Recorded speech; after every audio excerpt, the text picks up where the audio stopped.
Francis opened the Holy Door on the Jubilee of Mercy, and in one of his homilies, there was a phrase that struck me, and he said, "When you see this place, see him.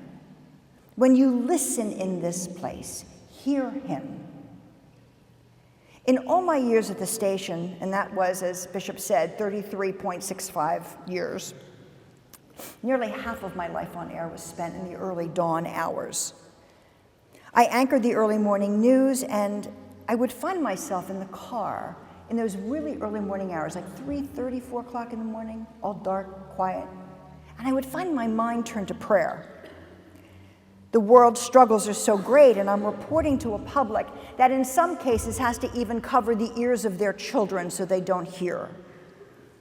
Or they cringe at the thought of what one human being has inflicted on another. But I knew intuitively that if I presented those stories with compassion and with caring, with respect and with candor, I could do God's work too, and perhaps make it a little bit easier to take.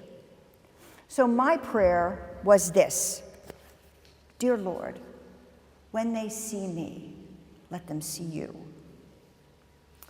When they hear me, let them hear you.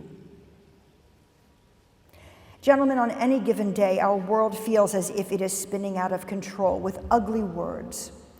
Though we are free to say them, ugly words, though we have the freedom to speak.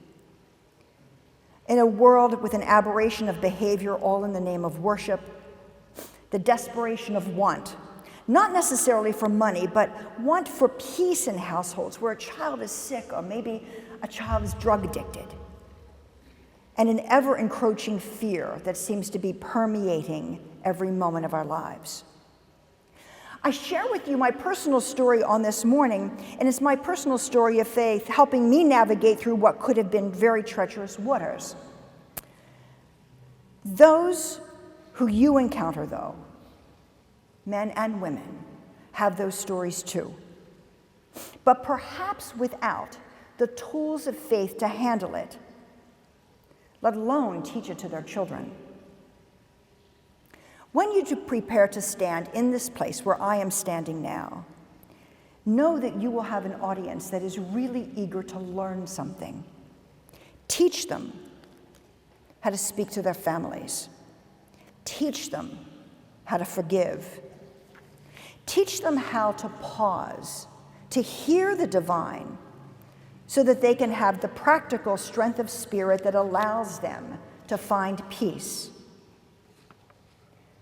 I'm here today to encourage you to recommit on this day of reflection and this day of celebration for the work that you do in this diocese and in each of your parishes, to consider opening new doors, new pathways, new words to help those you encounter feel inspired in their own lives to open new doors and carve new pathways and to speak new words over their lives. As I look out among all of you, I see men at different stages of their priesthood, along the journey of their priesthood. You can still learn, no matter how many homilies you've presented, no matter how many services and how many masses you've celebrated. You should only meet your teachers and your students, I believe, on a path of mercy and have a consciousness of that. And on that path, it should be lined with grace, because grace is the only thing that will help people move through. Inspire these men and women, and so many women who are at the core of the family, leading them with their heart and with their faith. Inspire them with your story of seeking God's grace and sharing God's mercy.